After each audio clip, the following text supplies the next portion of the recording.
want it, I want it, I want it, want it, I want it. Tell them I want it, I want it, I want it, I want it, I want it, I want it, I want it. Tell them I want it, I want it, I want it, I want it, I want it, I want it, I want it. Welcome to the How to Sell.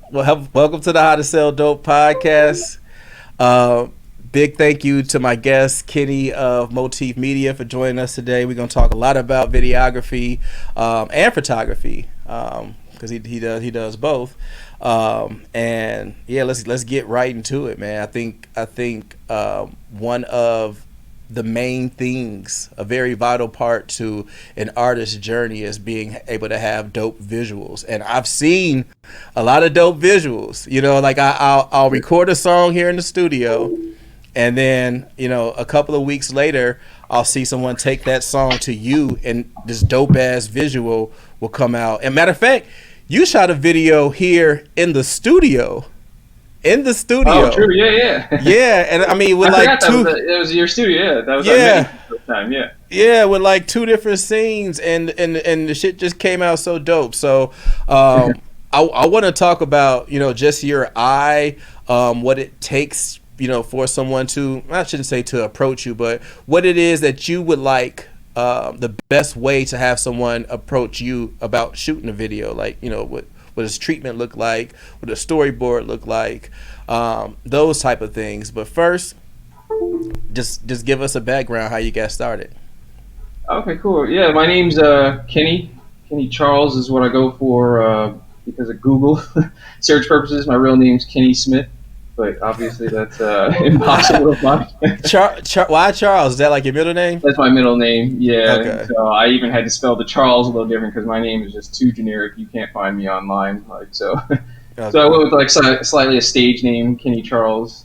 So that's how that started. And okay. Moteef Media, I started back in 2011, unofficially, officially about 2012. But just basically to help tell the stories of some of the up-and-coming artists at the time. You know, the local music video scene had just like blown up.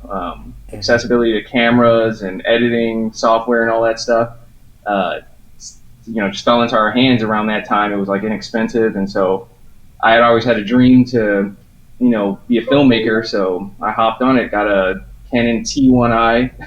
Okay. Garbage camera. Hey! Don't crap on Canons, man. But go. No, ahead. I'm on mine right now.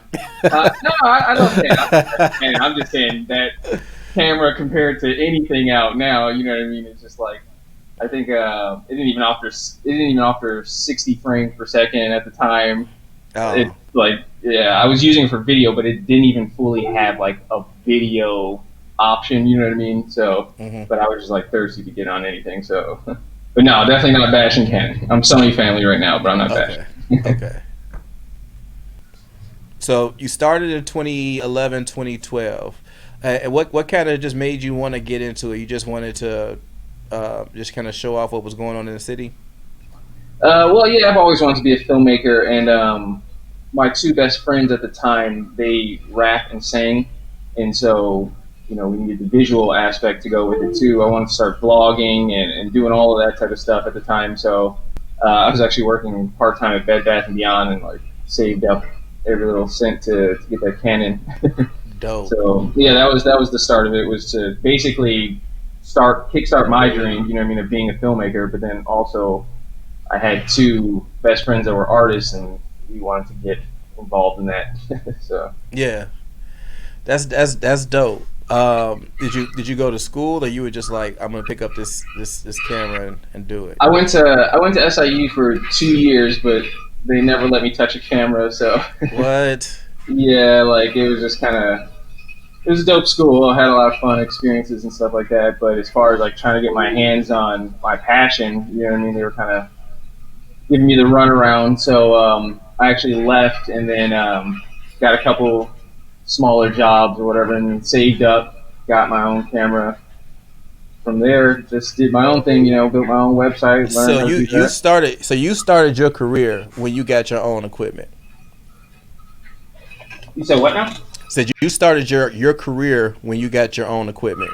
Yeah, you know, this radiator is also kicking on, so Dude, it's fine, man. It's background music. It's all good. It's all good. Perfect. Yeah, I'm just realizing I'm not the biggest audio guy, so as soon as it came time to set this up, I'm like, oh man, there's so many sounds that I'm gonna have to eliminate, and then this one just kicked on now. So. Yeah, nah, it's good, man. The value is in the content, so I'm not really worried about the background sound. So, okay, so you've been doing this then for about a decade now. Why Moteef Media? Like I looked up the spelling of your name, and I'm like, oh, he's playing on teeth. Is that right, or am I just making that up? No, it's a play on the word motif. Yeah. The French word motif, it means like a recurring theme, a pattern story. And so, in trying to figure out that name I wanted to create for a brand, you know what I mean, that tells people stories or like gets across that recurring theme of people's lives, you know what I mean? Motif, just that word just always stuck with me. But then Google search purposes, I had to switch the spelling, so you know what I mean? Yeah, but I also think when you smile, especially somebody behind the camera, you probably want to see teeth. You know what I'm saying? So I get when I think of motif, it's just more teeth because maybe I'm just cheesy like that. I don't know, but I thought that made sense. But yeah, man, let's get into it, man. Because I think like I said, I've seen some of your work. I've personally been here to see you do work. And then I've also just seen you do other work, and I've been blown away every time. Like the quality is like second to none, and the fact that you are able to make a lot happen with a little. Like I'll go back to the video that we shot here. When Rondo, shout out Rondo and Tashika, or the Mistress, when they showed me that video, I'm like, how the hell did he turn? We shot it in like one corner of the room, and then there's a scene in the hallway. How did he turn that into that? You know. So let's talk. Did you all have a storyboard for that, or was like how was that set up? No, there was no storyboard. For the majority of videos, they're usually last minute.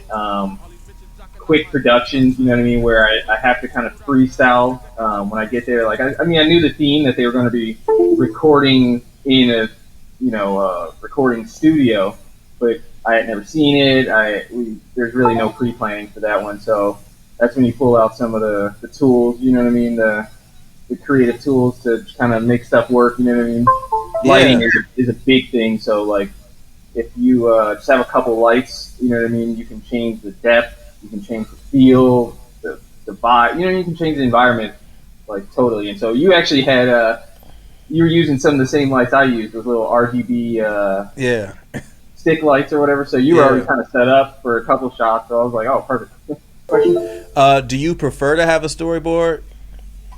I do. It makes things a lot easier to have some kind of a treatment or storyboard going into things, or some form of prep. Location scouting, or you know what I mean, something like that to go in at least. But the majority of videos now, you know, are on the fly, so you have to figure out how to turn something cinematic, you know what I mean, with what you got. So right, but see, okay, so I also see another video that you shot with Armani. Shout out Armani No one. You did a couple of videos for him actually, and those, I don't know if you shot those in like a location, or if that was all green screen or what have you, but I can imagine that those may have been storyboarded. Yeah, so Armani is like the utmost professional when it comes to, like, I'm sure you have experience with him in the studio, you know what I mean? He's probably the most prepared client I work with, you know what I mean? So he comes with a treatment. He does his own treatment. Yeah, he'll come with the treatment, the semi-storyboard. He'll already have the locations and things like that. So for the most part, Armani kind of hires me as a production crew, or like BP, you know what I mean? So he's pretty much doing the directing already on his projects. And so clients kind of switch it up like that. Some people will come to me and they want me to do start to finish, you know, treatment, storyboard, concept, everything, all the way to the end. And then some people have a vision and they need a production theme to bring it to life. You know what I mean? So Right. that's kind of what Armani does. Okay, so I guess walk me through that then. So if I had a song, and I'm like, I want to get this dope video done to it, I'll give you a scenario. I don't know what I want. How would you help me create the treatment and the storyboard, and what would that look like? Yeah, so I do help. There are different, budgets that are involved with like how far or how in depth I'll go as far as like storyboarding and scripting and all of that stuff. Mm-hmm. But for the most part, yeah, if you have a song or something like that and it's about cars or something like that, and you're blanking on it, I'll have the artist send me the song. I'll sit on it, listen to it on repeat for a little bit, and then listen for the key messages, the key words, the key concepts, themes that they're conveying. You know what I mean? I'll also communicate with the artist. See, sometimes there's no message, but sometimes there is. Sometimes it's like an arbitrary theme. But I'll try to communicate with them to find out what's the ultimate message they're trying to convey. You know what I mean? Because sometimes songs will sound a little convoluted. You can't really tell Right. what you're trying to get across fully. And so once I have that kind of theme, I'll hit something like Pinterest or Google and just start basically Googling some of those concepts and themes that I'm hearing. And that'll jog kind of like, the ideas that I'll start playing with in my head. And then I start thinking about some of my lighting angles or aspects that I wanted to try on my own and see how I can incorporate them. Then also going with the vibe of the song, you know what I mean? So if the song is a little bit more upbeat, probably don't want it shadowy and grungy, you know what I mean? Right. Gritty. Right. Yeah, so it's like, it starts with me finding the message, that core theme of the song first. Okay. So, and I guess if I wanted to come up with the treatment on my own before I approach you, what advice would you have for me? Similar to what I just said, basically, I would explain to them, go to Pinterest, go to Google, Google some of these like terms, that you're, Google some like concepts that you're looking for. So say like you have a story about sitting in the moonlight. I'll tell them to go to Pinterest and literally type in sitting in the moonlight. And then if you can find pictures or images, compositions, anything like that, that can help convey the message or the image that's in your mind, you know what I mean, to me, then I'll have you do that, compile it, maybe in like a Google Docs or something, whatever's easiest for them. You can text me the pictures, email them, whatever's easiest. But I usually give them that direction so that they can create a somewhat, small treatment on their own, and then I'll go elaborate. Okay. And I guess, so I said treatment and I said storyboard, and I think somewhere in my mind that those things were the same, but the more that we talk, the more I understand that these are two different things. So I guess what is the difference between a treatment? I guess is a treatment I guess the Pinterest in this situation, the Pinterest pictures that I put together or the Google pictures that I put together, and then the storyboard is how those things flow, right, from beginning to end. Is that correct?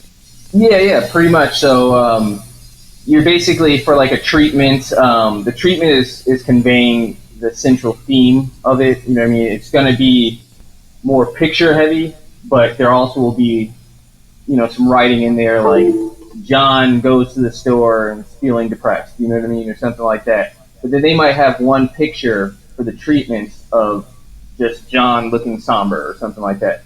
The storyboard will go in and sequence that out. So it'll take that scene, and now we're going to see exactly how John went to the store depressed. You know what I mean? We're going to go low angle wide shot of John walking down the street with his head down, and then the next shot is like over the shoulder, close up, something like that. So you break them down by sequences, the sequence, you break it down by shots. You know what I mean?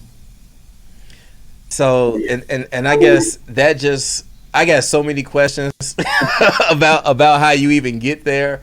But I mean, we don't have to get into all of that right now. But that's amazing that I can say I'm sad in the studio, and then your mind goes into, okay, well, what's the story behind it, and how do we get that on film, right? Yeah.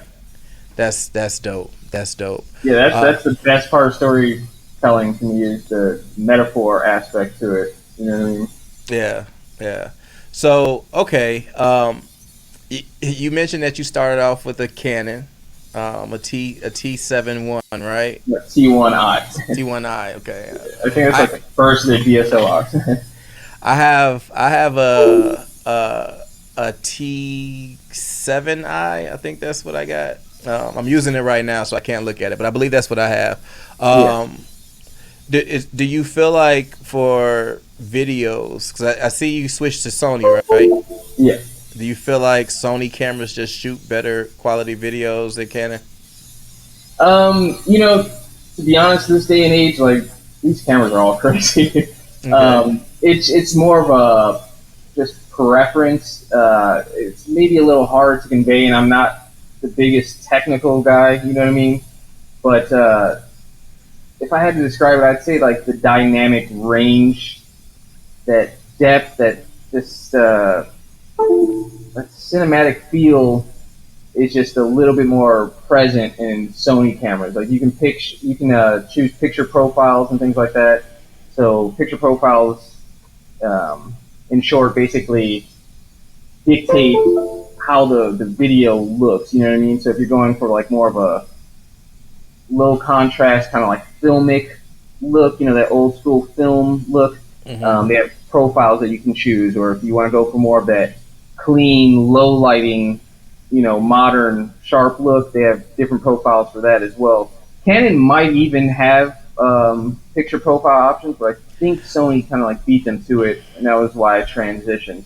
Yeah, I think Canon does. I haven't dived all the way into it. I do more of the audio stuff, but I believe there is something like that with my camera.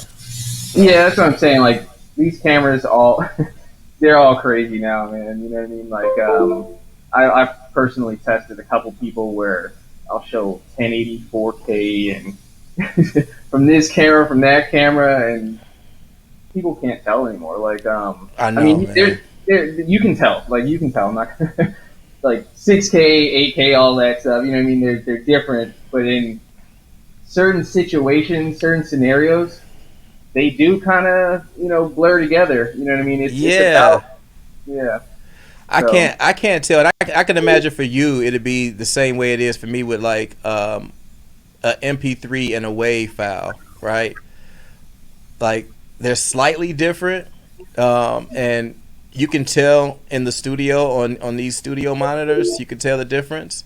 Normally, only if you have reference to either of them. If I could play an MP3 and I could play a WAV file, I could probably tell you which one is the MP3 and a WAV file. But most people don't notice it, and I can imagine for the same thing with you because you have that eye when it comes to like 8K, 6K, 4K. You probably could tell the difference, but for me, I can't. Yeah, I actually saw some science documentary. I don't even remember what it was called, but it was basically saying our eyes aren't even equipped to see the full quality of some of these cameras at this point. Like, damn, the cameras are like way past what our eyes can even. You know what I mean? So it's I don't know. I don't want to get into that, but it was like a breakdown saying like we might not even be able to experience the full depth of these cameras anymore. Like, so. Damn, I don't know if you're a big Neil deGrasse Tyson fan, but if you ever just want to nerd out on some science shit, man, that's like my dude. Neil, yeah, I definitely watch Neil. He takes it there, but let's see what else. I think how do you feel about? Because I see this a lot. And how do you feel about, you see the memes where there's like the cameraman and then there's like all these dudes with guns and stuff. Like, have you ever done a video like that, or do you shy away from those? Or yeah, and my 2011, 2012 period, I was a little bit more heavy on those. There's a gun here and there in my videos, but for the most part, I don't promote it anymore. So one, it's just not safe, so I'm not going to have people pointing guns at me. You know what I mean? For the most part, those are usually like reckless settings. You know what I mean? And you're not in control of the full environment. So the last thing I want is somebody I don't know pointing a damn gun at me. You know what I mean? I don't know your weapons training. I don't know your variety. I don't know any of that. So the last thing I want is a person pointing a gun. So earlier, I was a little bit more open to it. Now it's kind of I steer clear of that now. Okay. So. But you are down to do like run and gun videos though. Oh yeah. Like I said, the majority of the projects I get are running guns. Those are like the day-to-day videos that I get. You know what I mean? Somebody will hit me up on a Thursday night or something like that, and like, man, can you get here? And obviously there'll be no pre-planning. I just got to show up my camera. Okay. Run and gun it. You know what I mean? So yeah.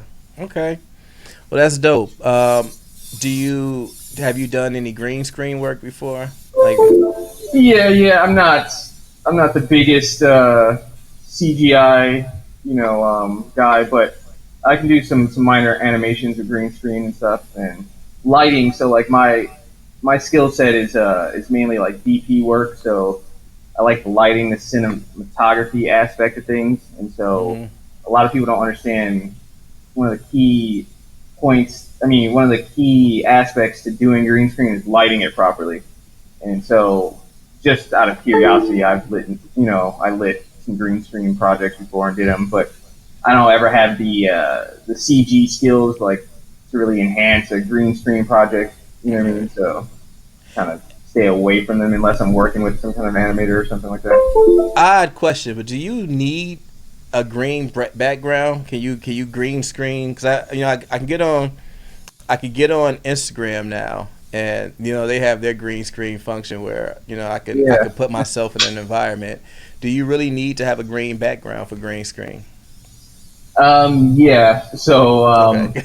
yeah, if it's just content, you know what I mean, like some on the fly content where you don't care about that static kind of like grain and mess up around your outline and all that stuff, then it's fine. But when it comes to like official projects, at least from my end, I'm not going to rotoscope every scene or shot or clip. You know what I mean? With so a frame is the word I'm looking for. Rotoscoping. What is that? So if you use Photoshop, think of a photo and video like this. If you're shooting 24 frames per second in a video, that's 24 pictures in 1 second. You know what I mean? So if you're photoshopping something, that's just the one picture. So it's easy to cut somebody out and keep it pretty clean. Yeah. That's 24 of those in 1 second. Damn. And, 48, you know what I mean? Blah, blah, blah. And so when it comes back to like the video editing aspect, it's something that's called rotoscoping. So you're going to have to hit frame by frame by frame and make sure the outline lines up with what they're trying to do, you know what I mean, and make it clean. And so that can take literal hours, days. Yeah. Okay. So that brings my next question then. So editing time. What all goes into?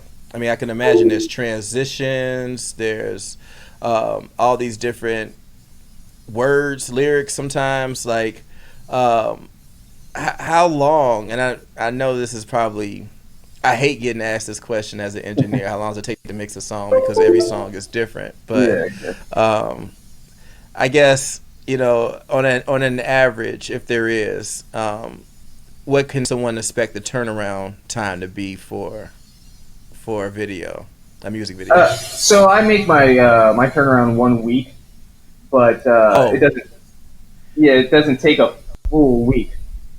Is that you just locked in for like hours on end, like just until it gets done? Cause I'm gonna chop this video up, and it's gonna take me like 3 or 4 days to like get all the clips and stuff together. You know what I'm saying? But I just no. So it takes 6 hours cumulative, roughly. You know what I mean? Depending on what project it is, it could take 2 to 6 hours cumulative to edit the video.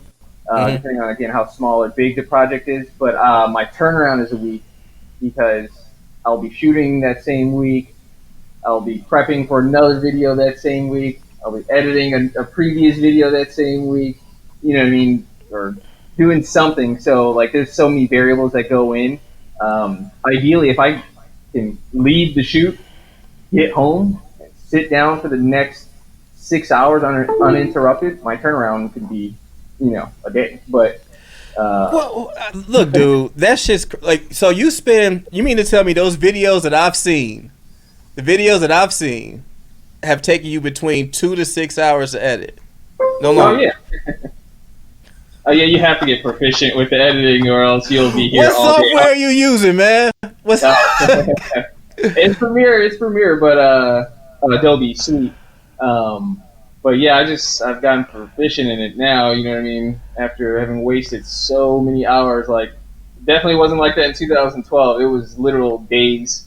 Because I was learning on the fly. You don't know anything about the technical aspect, formatting and frames per second. You know what I mean? So your slow mos are just looking disgusting. You don't realize you can't even use slow mo for this clip. You don't realize, you know what I mean? So it was a lot more learning back then, and so one video could take like cumulative up to like 2 days. You know what I mean? So, I but think now I it's think that's the I think the best teacher is just doing it. You know what I'm saying? Like you jump right yeah. into it, and the more you start doing it, the more you learn. You're gonna fuck up a couple of things, and then you're gonna be like, I'm not gonna do that no more. And Oh say when yeah. things go right, you know what? I'm gonna save this and apply this the next time. So Yeah, you got to um, get your systems in place too. that is dope, man. I think I recently seen that you had did something with Lyrical Lemonade. Are you able to talk about that? Yeah, no, so I'm not like really like associated with them in any kind of like official capacity. Mm. My brother works with them. He's a big producer and things like that. He's done like a bunch of projects that Cole has gone on to shoot and stuff like that. So he works in the actual like factory thing. He has like an office kind of area, and that's where they all meet up to like brainstorm the next move and stuff like that. So Okay. just being connected to him, I'll go there and then just kind of get a little content while I'm there, connect with a few other people and stuff while I'm there. But I'm not with them like in any official capacity. I just kind of hang out with them.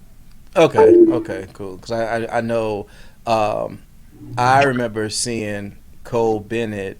I want to say back in 2011 and 12. He was doing. I think he was. That's what he was kind of getting started. I could be wrong, but I remember that he was doing these ciphers, like around Grant Park. He'd show up with his camera, and it'd just be a whole bunch of kids out there like rapping, and stuff like Okay. that. So I feel like you all may share some of that, some of that together. Yeah. So I didn't. He might have started back then. I didn't meet him until 2015. I had moved to Phoenix in 2014 for a year. Came back in 2015, and my brother, he produces. Like I told you, his name's Mulatto, produced by Lotto on Instagram, and he had like blown up. Him and his group, it's called Hurt Everybody at the time. It had like Yeah. blown up while I was in Phoenix. Wait, your brother is at Hurt Everybody? That's dude. That's funny as. Oh yeah, he's like the curly GameStop one that looks like me. The music scene is just small here in Chicago, man. That's funny as hell. Okay, Yeah, but for yeah, sure. I'm sorry. Go ahead. No, it's You, all good. Yeah, so I came back and he was just doing his thing out of nowhere. I'm like, they just bubbled up, and so I came back and was trying to shoot a couple of live performances for them and stuff. Get back in the swing of things here, and that was when I first met Cole at the time. He was lugging around this gigantic Mac screen and stuff.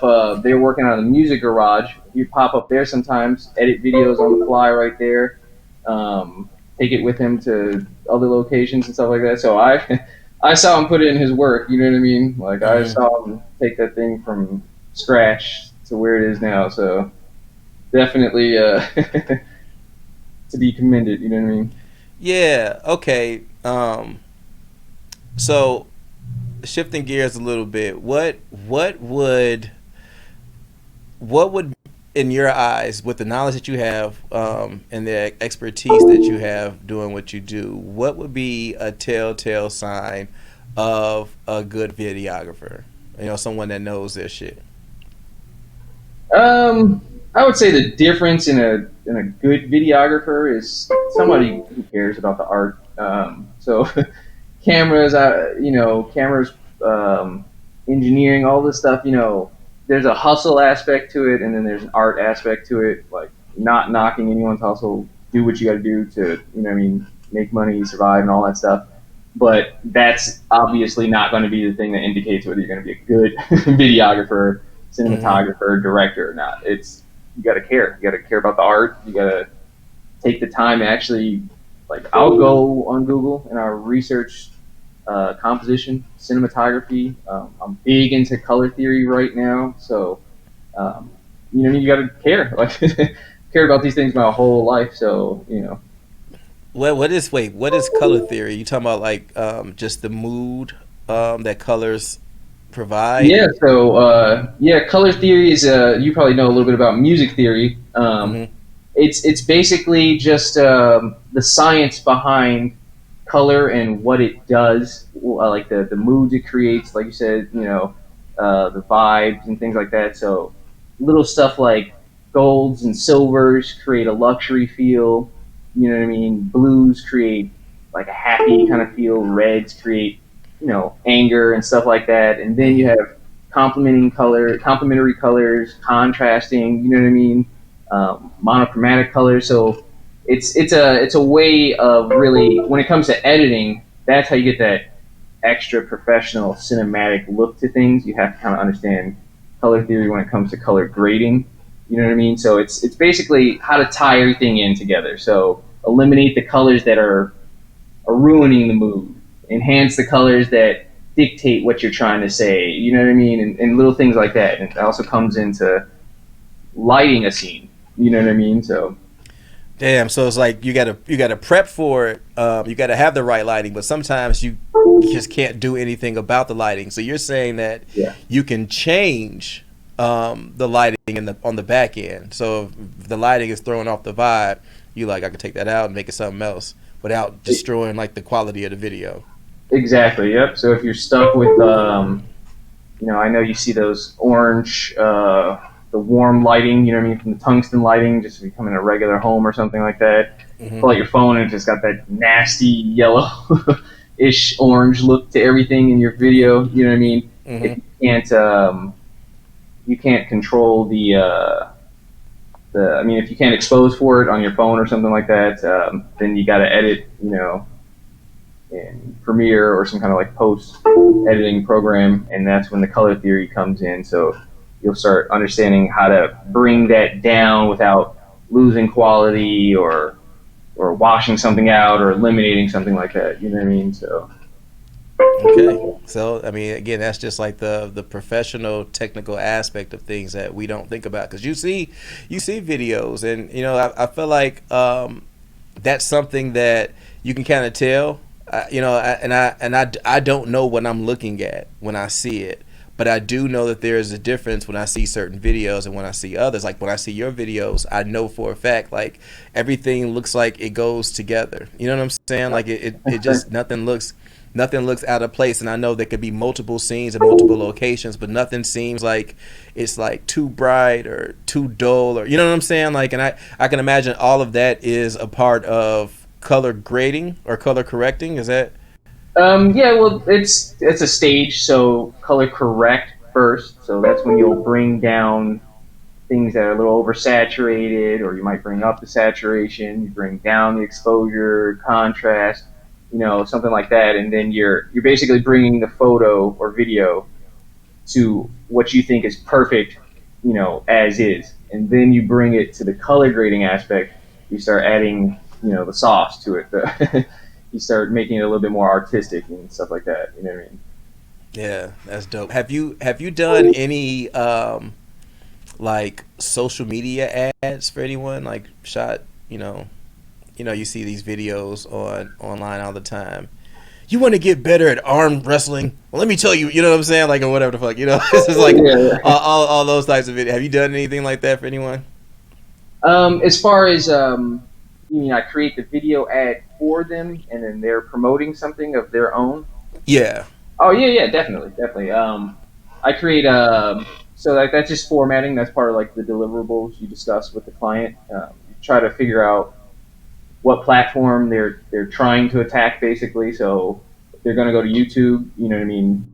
More than likely, they're just going to want a standard, clean, high definition video. You know what I mean. But it still has to have the bit rates and the compression to fit into YouTube. And so if you want Instagram Reels, you might need a vertical video or something like that. So you discuss the formatting and purpose with the client first. You know what I mean? And that's kind of how you know which direction you're going to go in as far as that. Okay, so now I want to reel this all in because I feel like we've been kind of all over the place, but that's it. So okay, I have a song, right? And I'm like, yo, I need a video shot. What is the first thing that we need to discuss? Budget. So so the vision is really dictated by the budget. So you want a helicopter crashing in your in your music video, you know what I mean? You have budget to have a real helicopter crashing, or are we gonna have to start looking at some stock video options? Are we gonna have to start looking at some Matchbox options where we got to do some clever stuff? And so the budget really dictates where we're gonna go from there. You know what I mean? How long you can even like basically hire me to shoot, what lighting packages I'm gonna bring out, if I'm gonna bring out a team member, if I'm gonna bring location scout, scripting, everything like that. Yeah, that kind of starts with the budget. Budget. So, yeah. Okay. Let's just say I have an infinite bag, right? Like money isn't an option. I do want that helicopter. I want a real helicopter to crash into the beam and I want to destroy half the city. No, but let's just say that the budget isn't a factor. What would be the next step?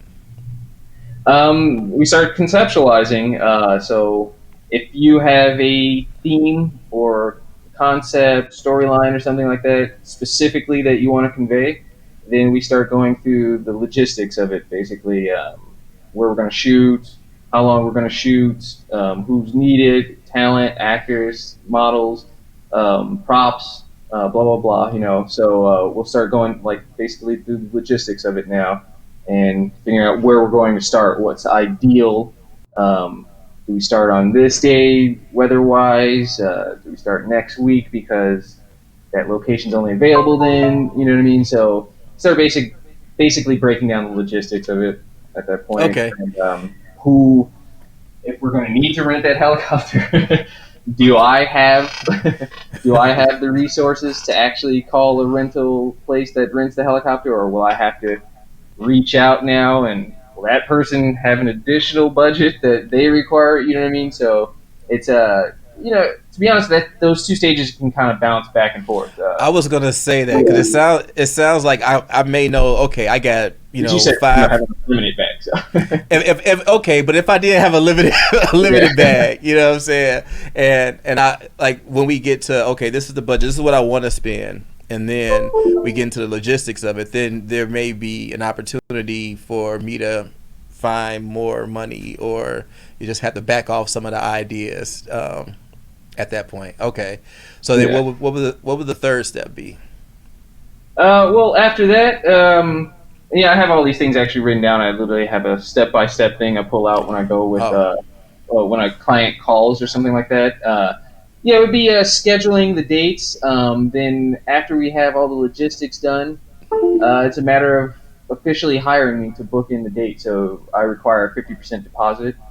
Depends Same. on what we're doing. If you need, if I'm going to have to hire some talent or studios, different things like that, the deposit will go up because a lot of these people can't wait for their money. So to hire a Mm-hmm. model, you just need to get the models their money, and they'll show up on the day, and after you Yeah. do the contracts and everything like that. And yeah, so that's pretty much it. After that, you just gotta dole out where the money needs to go. So. But you'll facilitate that though. Like if I need models, if I need actors, you will make that happen for me. I don't have to call nobody. Yep. Again, yeah, that's based on the budget though. So I have resources, and Mm-hmm. if your budget entails, I can go set up everything for you. You know what I mean? I can get it to the point where you have meet me at Tuesday, 12 o'clock. This is the location. I have a storyboard ready for you. You need a stylist and all that stuff. Like I said, budget ready. All those things will be waiting for you, ready. We'll plan logistics for that. Mm-hmm. Sometimes it's easier for artists to come with some of those things already, knocked out. So like they might already have a studio for me, but then they want me to get there and create a concept. You know what I mean? Sometimes it's a little all over the place where we meet.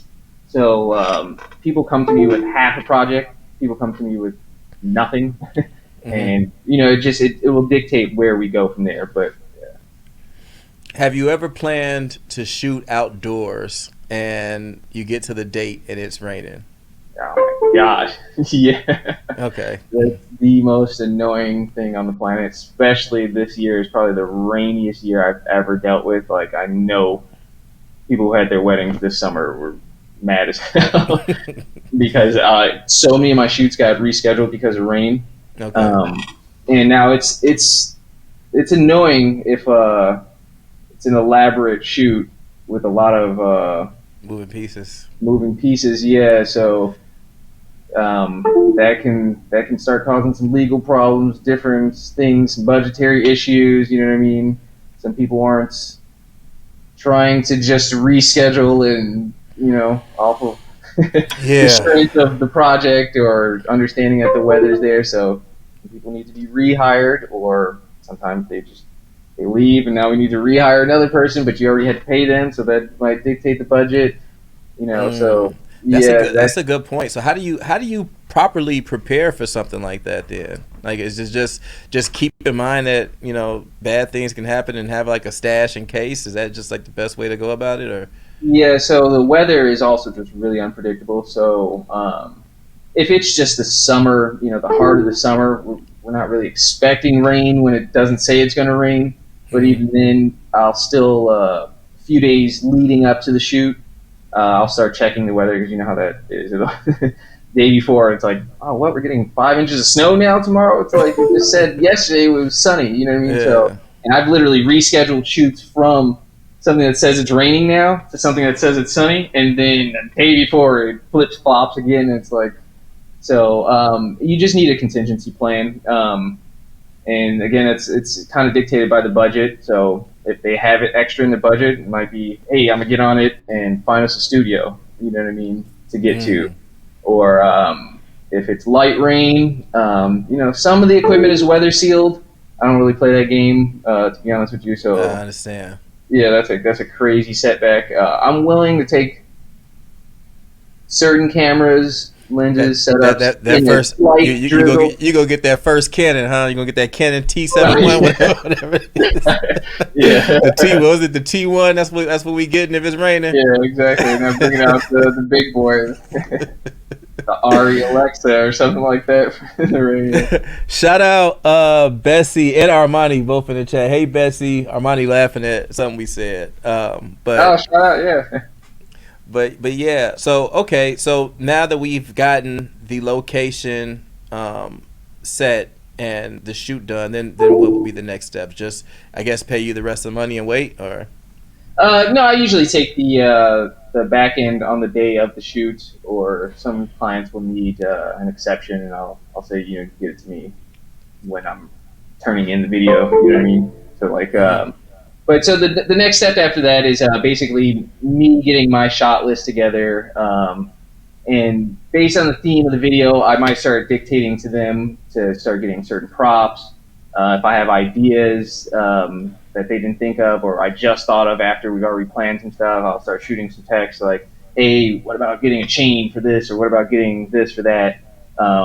Like we were talking about color theory concept earlier. If it's all in my hands, I might start telling them, hey, wear orange because the studio is going to be blue, and we're trying to create a contrast or something like that. Like, and so yeah, it's more of the like logistics, getting back into logistics again, figuring out okay, so if we're gonna shoot this scene, but then we got to follow it up with this scene, how am I gonna arrange the location and time, the schedule? You know what I mean? So, and then yeah, after you have the logistics, after the deposit's paid.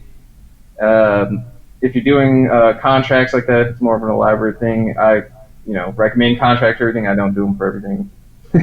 But yeah. I recommend them for everything. I don't do it for all projects. But yeah, so you'll start getting your technicals in order and everything like that. And then, yeah, it's pretty much shoot time after that. Okay. See, I have, and I'm sure some people are going to hear this later and they're going to laugh, but I have a lot of music that I haven't put out, a lot of collaborations that I have not put out that I definitely would be interested in getting music videos for.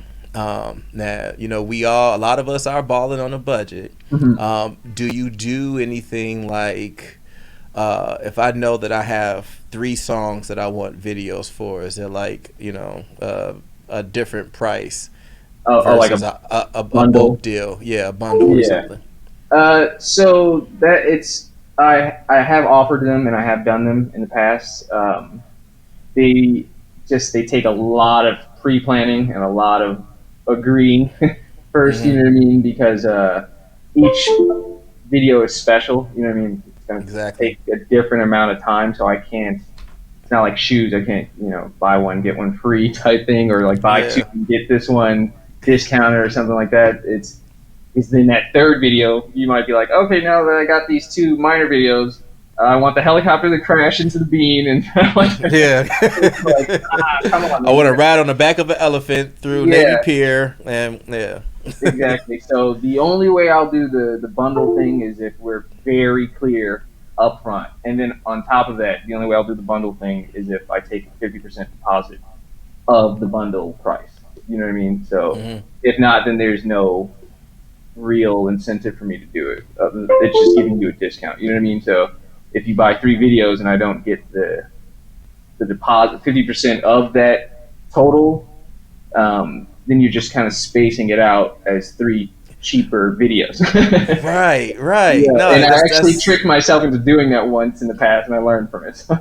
Yeah, no, it's just there's good business and there's bad business, and I think we learn as we go. Yeah. So, okay, now in the event that I did want to shoot in a public place, like how difficult is it to get permits? Like if summer's coming up, I want to do a video on a lake and not have it get shut down potentially. Like is that a difficult process or?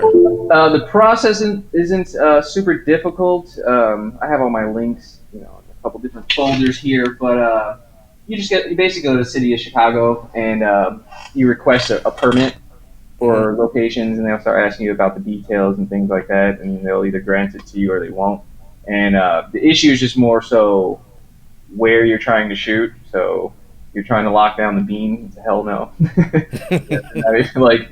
mean, if you come with that, James Cameron budget, again, the budget dictates everything, you know what I mean? Yeah. So you come to Lightfoot with that James Cameron budget, and she'll shut the beam down for you. So that's more so what it is. It's less complication, more so if you just they're going to be cool with it or not. I'm not going to lie, I don't go the permit route the majority of the time. I just kind of keep it real with the clients. Is that the budget isn't there for the work, to go get the permit and all that stuff. I just keep it real and let them know that we're going to be shooting guerrilla style. They're going to put us out of here, we're just gonna have to loop back around and get another shot. I love that you're down for that though. So you've been shooting somewhere and they've been like, nah, bro, you gotta get up out of here. Oh yeah. I just got kicked out of Navy Pier. But it's just a matter of, oh yeah, my bad. And then you kind of slowly put your stuff away and then take it back out. And go back to shot. There's a lot of that, CTA, you're just not gonna get a permit for that and stuff like that. And so I got a few videos on the CTA. So that's dope, man. Because I mean, shit, man. If I could pull out my camera phone and shoot me, take a picture on the CTA or Navy Pier, I should be able to shoot a music video without a permit too. It's kind of arbitrary. I get it. And what is the purpose of the permit? Just to like solidify, like, this 24 by whatever foot space is mine for however long I set it. Is that really just the whole point of it? Yeah, pretty much. So the police can't come through and say you're on private property or blocking public property or creating some kind of nuisance or delay and flow of traffic or whatever the technical stuff is. The disturbance, probably like public disturbance, probably the most. So they're just trying to avoid stuff like that. Like, oh, we got a couple of questions in the chat.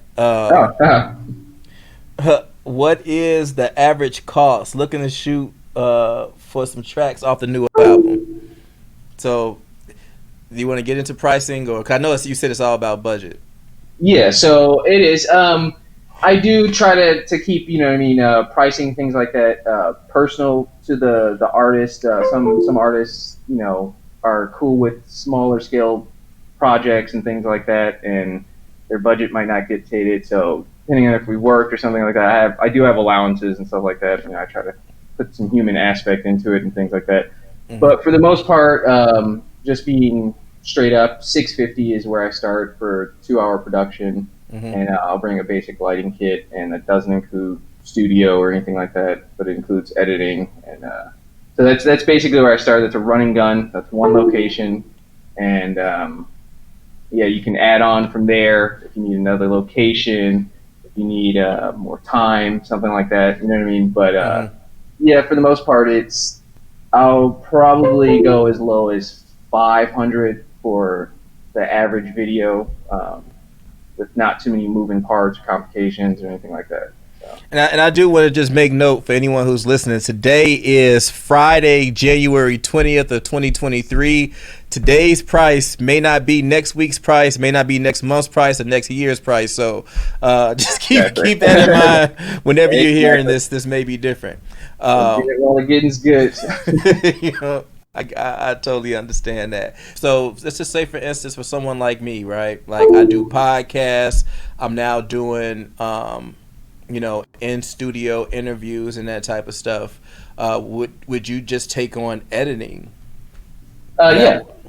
Okay. Yeah. So I've compartmentalized a lot of the skill set. So if you just need me for editing, I'll do that as well. Okay.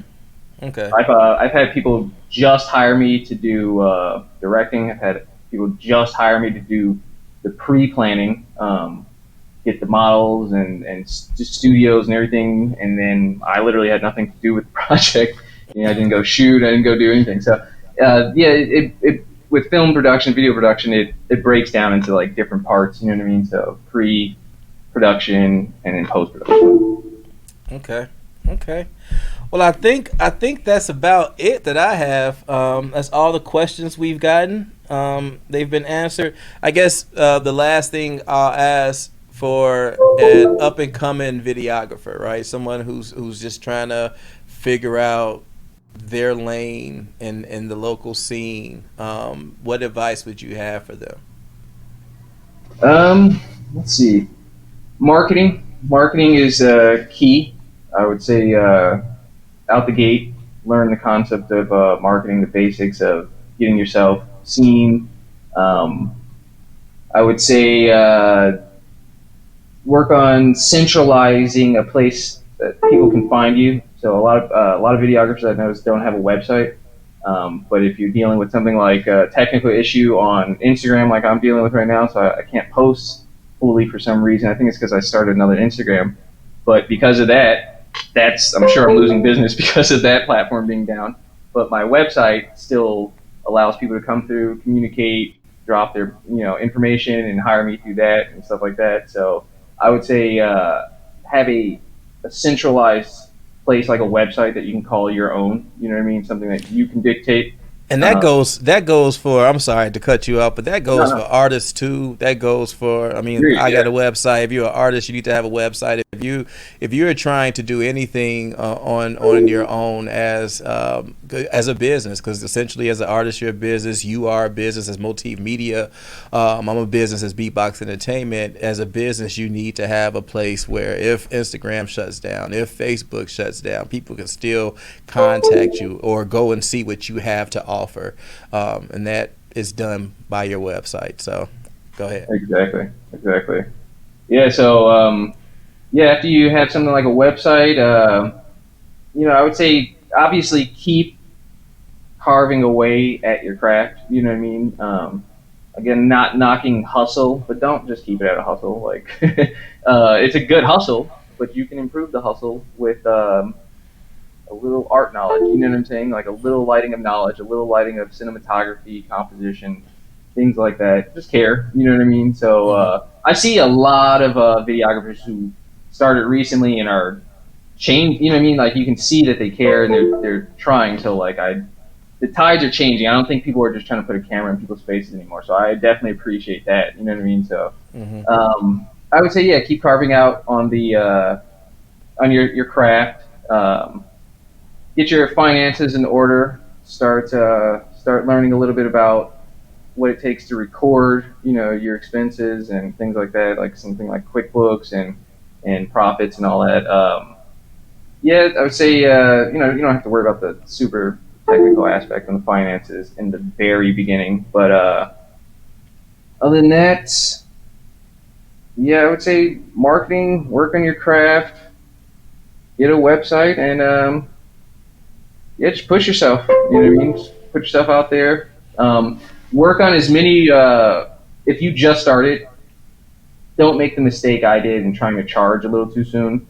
Go out and give some free projects away. Learn some stuff real quick. Get your knowledge up. Get to a level where you can sell. You know what I mean? Properly, though.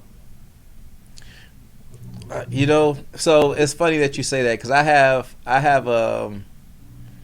a love-hate relationship with that idea.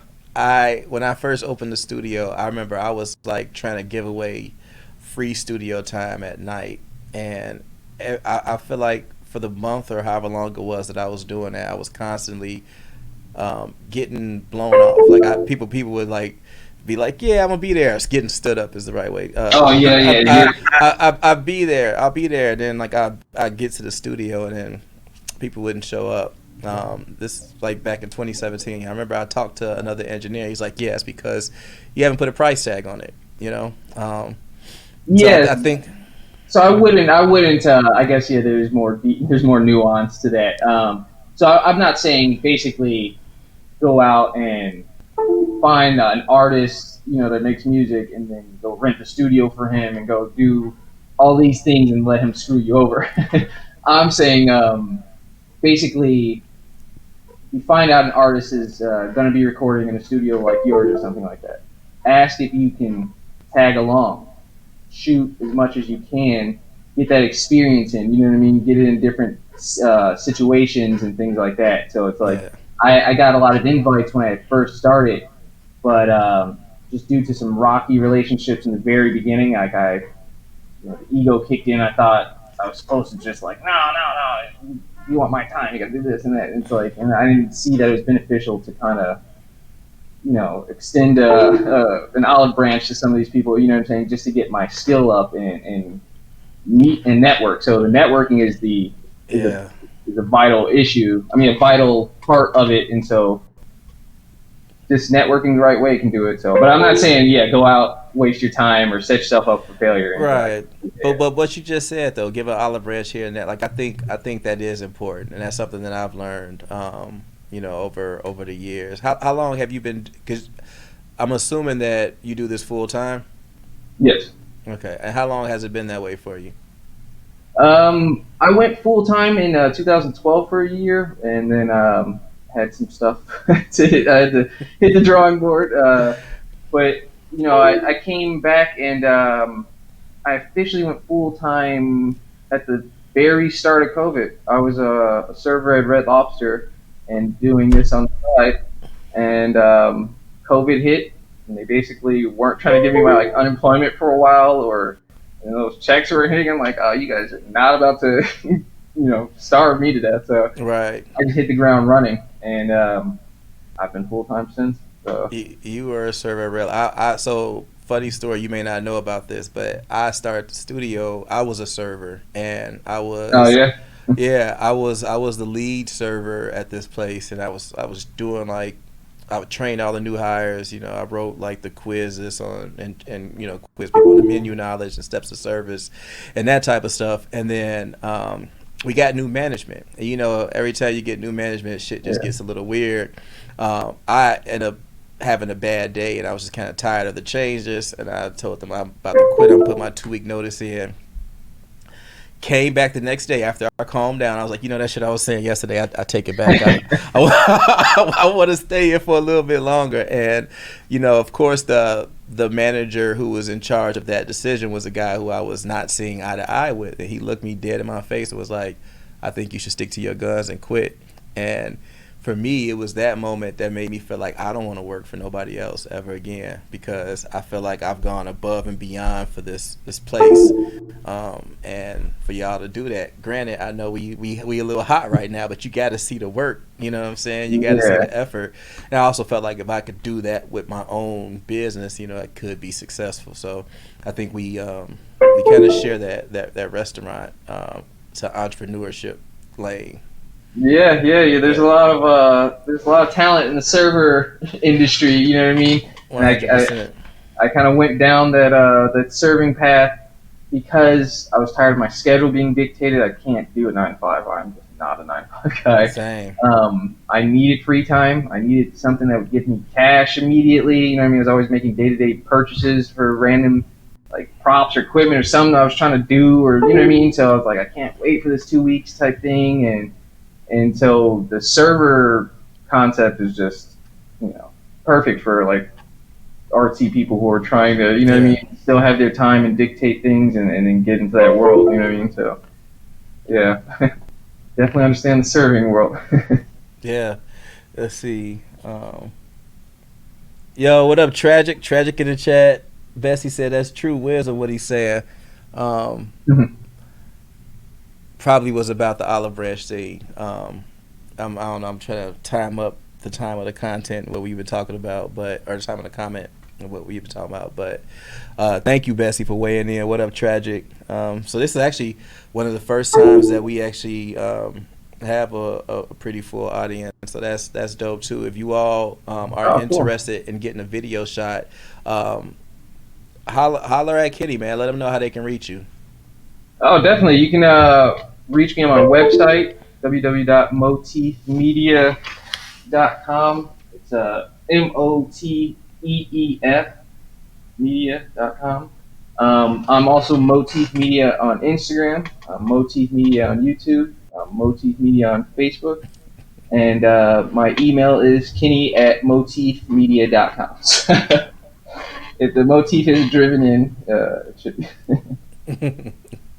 Dope, man. Well, I appreciate you coming on. I think that pretty much wraps up this episode of How to Sell Dope. Till next time, we gone. Yeah. Thank you, guys. I appreciate it. Thank you, Ron, for having me, man. It was dope. Yeah. Let them know the leaks on loud. I go based on tones. Letting on me,